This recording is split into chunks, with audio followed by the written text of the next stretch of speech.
आजच्या भागामध्ये आपण पाहणार आहोत की आता भावना जी आहे ती अजूनही बेशुद्ध अवस्थेतच असते आणि त्याच वेळेला तिला उठवण्यासाठी सिद्धू तिच्या परीने प्रयत्न करत असतो. सिद्धूसाठी ना भावना खूप जास्त महत्त्वाची असते. त्याला असं वाटत असतं की कधी एकदा ती शुद्धीवर येते आणि म्हणूनच ना मग त्याने आपल्या बाळाचा सुद्धा स्वीकार काही केलेला नसतो. तेच आता दुसरीकडे पाहायला मिळत असतं की इकडे आता जी आनंदी आहे ना तिलासुद्धा खूप वेळ झाला आहे आणि तीही म्हणत असते की मला ना माझ्या आईला आणि बाबांना बाळाला भेटायचं आहे असं म्हणून ती हट्ट धरत असते. तेव्हा तिला कसं कसं समजवायचं काम सिंचना करत असते, कारण सिंचनाला माहिती आहे की तिथे भावना बेशुद्ध अवस्थेत आहे आणि मग आनंदीला तिथे घेऊन जाणार आणि मग ह्या सगळ्या काही गोष्टी म्हणूनच मग आता ती थोडं का होईना सावरायचा प्रयत्न आता करत असते. तेच दुसरीकडे मात्र आता आजीही सांगत असते की बाळा, तुझी आई लवकरच येईल, तू काळजी करू नकोस, हेही आता म्हटलेलं असतं. तेच इकडे सिंचना आणि त्याचसोबत आजीने समजावलेलं असतं ना, त्यामुळे आता कुठेतरी जाऊन इकडे असणाऱ्या आनंदीला बरं वाटतं. मग आनंदी ही विचार करते की ती आता लवकरच तिच्या आईला भेटणार म्हणून, कारण आहे ना तिला आता कधी एकदा त्या बाळाला भेटतोय ना असं झालेलं असतं. तेच आता आजीला सुद्धा काळजी वाटत असते, कारण लक्ष्मीने सुद्धा या सगळ्यामध्ये ना काहीच खाल्लेलं नसतं. ती म्हणत असते की सगळं काही एकदाच नीट येऊ दे, माझं हस्तखेत जे काही कुटुंब आहे ते एकदा पुन्हा बहरू दे, असंही ती आता म्हणत असते. तेच दुसरीकडे पाहायला मिळतं की इकडे आता सिंचना हॉस्पिटलमध्ये गेलेली असते आणि हॉस्पिटलमध्ये जाऊन तिने आता बाळाला हातात घेतलेलं असतं. सोबतच ती आता आनंदीलाही घेऊन गेलेली असते, कारण आनंदीला ना भेटायची खूप जास्त ओढ लागलेली असते. आणि मग जेव्हा ती बाळाला पाहते ना तेव्हा ती म्हणत असते बाळाला की मी ना तुझी ताई आहे हां, मग आता तू किती गोड आहेस रे बाळा, किती छान, असं बोलून ती आता बाळाचं कौतुक करत असते. तेच आता तिला ना सिद्धूला आणि त्यासोबत भावनालाही भेटायचं असतं. मग आता दोघंही जण जे आहेत ना ते रूममध्ये असताना तिथे आता आनंदी जाते आणि आनंदी तिथे गेल्यानंतर भावनाची ही अवस्था बघून तिला रडायला येत असतं आणि ती आपल्या परीने इथे मात्र भावनाला उठवायचा प्रयत्न करत असते. भावनाला म्हणत असते की भावना आई प्लीज उठ ना भावना आई, आणि असं बोलून ती आता भावनाला उठवायचा प्रयत्न करू लागते. पण इकडे सिद्धू म्हणत असतो की आपल्याला आपली भावना आई लवकरच बरी झालेली दिसेल. मग आता इकडे असणारी जी आनंदी आहे ती सुद्धा मोठ्या पायकांप्रमाणेच आता इकडे असणाऱ्या सिद्धूला समजावते आणि ती आता सांगत असते की ते बाळ ना एकदम तुझ्यावर गेले बघ, खूपच गोड दिसते, असं म्हणून कौतुक करत असते. श्रीनिवास यांनी आनंदीसाठी आणि त्याचसोबत बाळासाठी कपडे आणलेले असतात आणि ते कपडे ते आनंदीला दाखवतात. आनंदीला खुश करण्यासाठी, आनंदीला चांगलं वाटावं यासाठी आनंदीला त्यांनी आता हे सगळं काही आणून दिलेलं असतं. आनंदी म्हणते की हे केवढूशे कपडे आहेत बाबा, मला तर आता हे कपडे बघून ना कधी एकदा बाळासोबत ट्विनिंग करते ना असं झालं आहे. बाळ एकदा का घरी आलं ना की हे सगळं मी करणार आहे, असं देखील ती श्रीनिवास यांना सांगत असते. तेच इकडे सिंचनासुद्धा सिद्धूला आधार देत असते आणि तू असा रडत बसू नको, काही झालं ना तरीसुद्धा लवकरात लवकर सगळं काही ठीक होईल, हेही आता म्हटलेलं असतं. मग तेव्हाच ना इकडे आता भावना अजूनही त्याच अवस्थेत असते. कधी एकदा भावना शुद्धीवर येईल ना याची वाट ना आता सिद्धू बघत असतो. सिंचना आता घरी गेलेली असते. तिकडे लक्ष्मीची सुद्धा अवस्था खूप जास्त क्रिटिकल असते, कारण लक्ष्मीने पूर्ण दिवस काहीच खाल्लेलं नसतं. तिला असं वाटत असतं की कधी एकदा बरी होईल ती, आणि म्हणूनच मग आता ती तिच्या परीने प्रयत्न जे आहे ते करत असते. तेच आता दुसरीकडे पाहायला मिळत असतं की सिंचना जी आहे ती समजावत असते आणि ती म्हणत असते की आई प्लीज ना तुम्ही स्वतःकडे लक्ष द्या ना, हे असं कसं चालणार आहे, तुम्ही जर असा स्वतःकडे लक्ष नाही दिला तर तुमची अवस्था क्रिटिकल होऊ शकते ना, हे देखील आता म्हटलेलं असतं.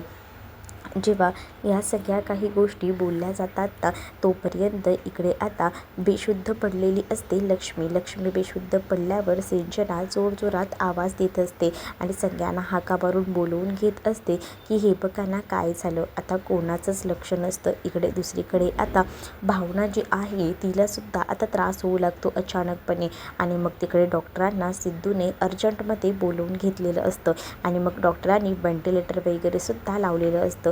कारण डॉक्टरांनासुद्धा आता काही झालं तरीसुद्धा लवकरात लवकर बरं करायला हवं हेच वाटत असतं आणि त्यासाठी आता डॉक्टरना तिला व्हेंटिलेटर वगैरे सगळं लावतात. कारण आता भावनाची अवस्था खूप जास्त क्रिटिकल असते. भावना जर आता काही वेळानंतर बरी नाही झाली तर ह्याचे परिणाम वाईट होऊ शकतात असंही आता वाटत असतं. सिद्धू मात्र आता देवाकडे प्रार्थना करत असतो. तेच दुसरीकडे आता बाईना आपल्या नवऱ्यासाठी खूप जास्त रडत असते.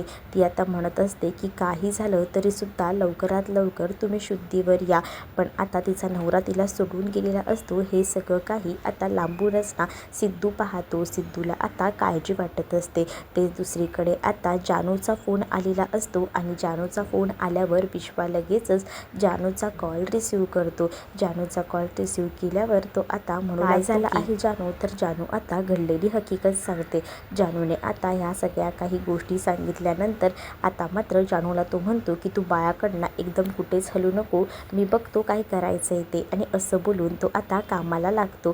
तेच आता दुसरीकडे पाहायला मिळत असतं की बेशुद्ध अवस्थेत असते. नीट तिला कळतही नसतं की तिच्यासोबत काय होतंय ते. तेच आता श्रीनिवास तिला कसं बसं शांत करत असतात. श्रीनिवास तिला म्हणत असतात की नको त्रास करून घेऊस तू स्वतःला, आणि असं केलंस तर कसं चालणार आहे, आणि असं बोलून कसं बसं आता ते तिला समजावत असतात. कारण त्यांना माहिती आहे ही जी काही अवस्था आहे ना ती आता त्यांनी न काही खाल्ल्यामुळे झालेली आहे. तेच आता बँकी जो आहे तो सिद्धूला घेऊन ना आता एका देवळात चाललेला असतो आणि समोरून ना वारी चाललेली असते आणि तेव्हा त्या वारीमध्ये सुद्धा तो सहभाग घेतो आणि तो आता देवाला एकच विनंती करत असतो की लवकरात लवकर ना माझी बायको ह्या सगळ्यातून बरी आता डॉक्टरांनी चिठ्ठी दिलेली असते आणि सांगितलेलं असतं की ह्या गोळ्या ज्या आहेत ना त्या घेऊन या. मग आता डॉक्टरांनी सांगितलंय म्हटल्यावर आता वीणा ते सगळं काही आणायला सांगते आणि वीणा जी आहे ती आता संतोषला म्हणते. संतोष म्हणतो की ह्या लोकांचं जर भलं करायला गेलो ना तर माझं लय मोठं नुकसान होणार आहे, माझ्या खिशाला खड्डा पडणार आहे. वीणा त्याच्यावर वैतागते, जरा काहीतरी भान बाळगा, तुमची बहीण इथे मरणाशी झुंजते आणि तुम्हाला पैशांचं पडलं आहे का, असं बोलून आता तिने खूपच आता वैताग आणून ठेवलेला असतो. इथे संतोषला ते आता पैसे घेऊन जावंच लागणार असतं कारण त्याला औषधं तर आणावी लागणार असतात. तेच आता दुसरीकडे पाहायला मिळतं की इथे सिद्धू ना गेलेला असतो आणि सिद्धू गेलेला असताना आता जोरजोरात देवळात घंटा वाजवत असतो कारण त्याला देवाला जाप विचारायचा असतो की का आणि कशासाठी अजूनही तू माझ्या भावनाला बरं करत नाही आहे. आणि तू जाप विचारत असतानाच तिकडेच ना देवळामध्ये कीर्तनाचा प्रोग्राम चालू असतो.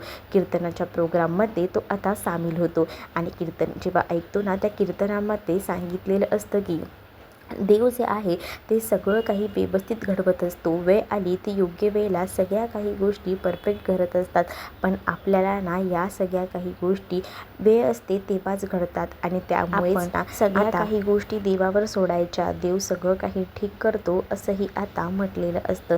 या सगळ्या काही गोष्टी सांगितल्यानंतर ना आता खूप मोठा धक्का जो काही आहे तो मात्र आता सिद्धूला बसतो. इकडे आता घरी आल्यानंतर जी सिंचना आहे ती श्रीनिवास यांना सांगते की खूपच क्रिटिकल अवस्था आहे भावनाची, भावना पुन्हा सिरियस आहे, मग ही गोष्ट आपल्यातच ठेवा, आता काही झालं तरी सुद्धा लक्ष्मीला कळू देऊ नका, हेही आता म्हटलं जातं.